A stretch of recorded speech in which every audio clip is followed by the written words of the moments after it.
Well, the big feature at Gloucester Park on Friday night is the City of Perth Cup, and adding a great deal of interest to that race is the return to racing of the outstanding mare, Eden Franco. And with me, trainer Colin Brown, trainer driver. And Colin, Eden Franco, she's an exciting mare.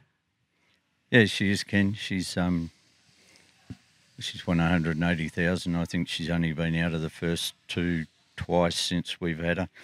One of those she got knocked over, so she runs some very good time, and we're looking forward to the next 12 months actually. Now, looking forward after this race on Friday night, there's the Ladyship Mile in Menangle in New South Wales in about 5 or 6 weeks' time. Are you still thinking about taking her to Sydney? We did think seriously about it. We thought about going over for the Sabella a fortnight before the Ladyship, just to let them know that we were there, and I know that after Sand Pebbles they like to have a look at them first. So we seriously thought about it. I spoke to Bondi about maybe filling the pallet. I thought he was sending 2 over for the Chariots on the same night as the Sabella. His plan was to send 3, so that sort of put a bit of a spanner in the works. But look, we've got some very nice 3-year-olds here, and it's a very busy time of the year for the 3-year-olds. Yeah, I'm not so keen. We can keep her here and race against the mares here for something like $200,000 over the next 2 months or more. So unless she does something exceptional on Friday night, it's probably off the radar. And the other thing is, I know they like to have a look at them. They like to see them over there, so they don't hand out invites willy-nilly.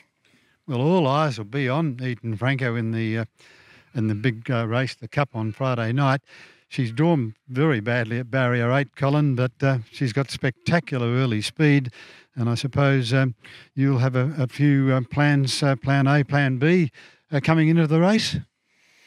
I've really got Plan A, Ken, the way the barrier draws have come out for the main rivals. I've only got one plan, and to be honest with you, I don't know how I'm going to get into the race. I know it's 2,500 metres, but you've got a horse that contested the Inter-Dominions and went exceptionally well, and he's just up the road. Her mare's as tough as old boots, so I've got to go Cabana. Yes. Yeah, unless they've got to go bananas.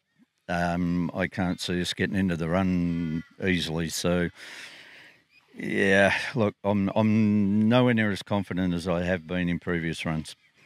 So you have used her spectacular gate speed from Barrier 8, Barrier 9 in previous starts, but sometimes I remember one of her most recent runs some months ago, she drew out wide. You used her gate speed, but she was forced 5 wide early, then 4 wide, and she had a very hectic run, didn't she? Yeah, she did. Fortunately, now we don't have to notify a change of tactics. We won't be going forward at the start. Yes, but she's got good point-to-point speed as well, so she can get into the race, and she has shown in the past, Colin, that she runs a very good 2,500 metres. Tiff's just letting us know she's been left out of the equation, mate. She wants to stick her head in.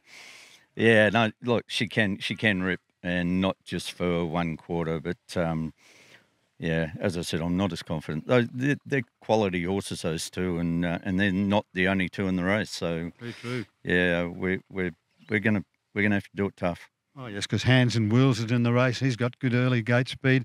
So too is Argyle Red, who's drawn 1. Yeah, El Jacko off the back line.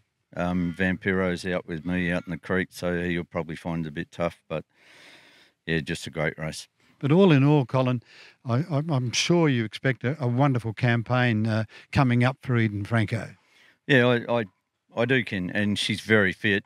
As you can see, she's looking well, and she's as good as I can get her. But I'm a realist at the same time, and I know when it's going to be tough and when it's not. So, I'm not going to jump on GTV and tell you I'm busting with confidence when I'm not. And you won't be busting with confidence with the stable's other runner at Gloucester Park on Friday night in Demondo, who's drawn Barrier 7 in his race.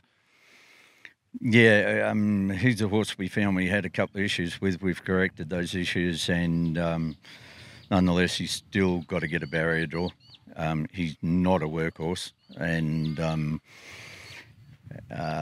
look, he's got to do something shortly. He's a little bit of a high maintenance horse, so he's got to do something shortly. Otherwise, I mean, I know he's got the ability to win in town, but you know, when the barrier gods are against you, these sort of horses, they've only got a certain amount of time you can give them.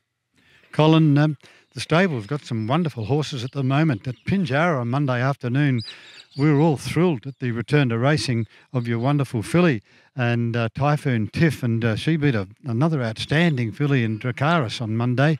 You must have been thrilled with the performance of Typhoon Tiff. Yeah, I was, Ken.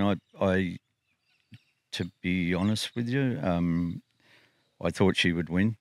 I thought the other filly was way under the odds. Her previous win in Smart Time, the race was set up for her. Nonetheless, I've got a lot of respect for her. Yes. And she did a good job on Monday to breeze outsiders and still run second. But, yeah, I went into that race confident, even though we were first up.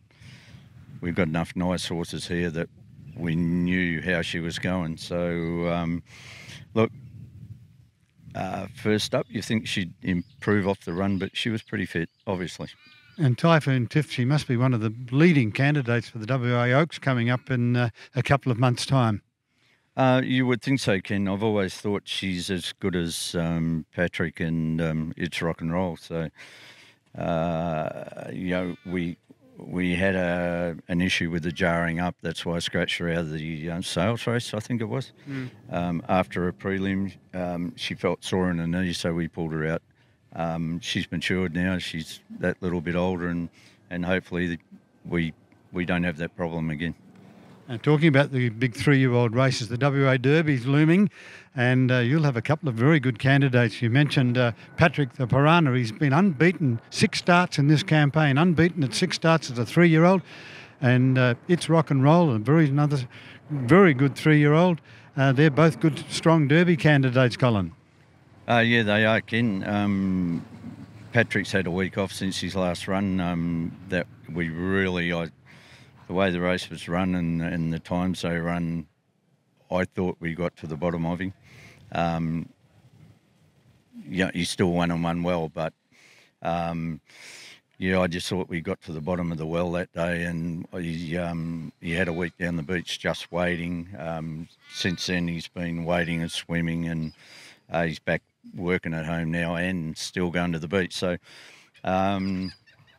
Taken a bit of a different tack to other trainers. I know him very well, and yeah, he'll front up in the Gaducious on the 15th or something like that. Oh yeah, 15th of Feb. He won't have a run in between now and then. He's as fit as I can get him, so we'll keep him ticking over at home here and down the beach, and yeah, watch out. We actually hobbled him up yesterday against Eden, and it's the happiest Dylan's been with him, so we're on the right track. And the other horse... That's It's Rock and Roll. Yeah, horse pulled up with a slight soft tissue strain, so nothing serious, but he's had some treatment. He's been down the beach, and yeah, Trevor Lindsay, the vet, can't believe how quickly and how sound he is. So he'll miss the Gaducious. I'll give him every chance, but he'll be spot on for those others.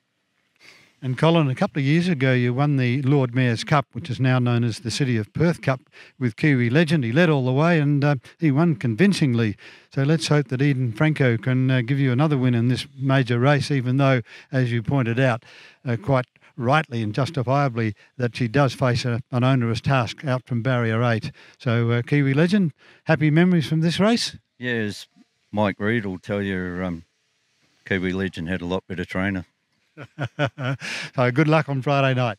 Thank you.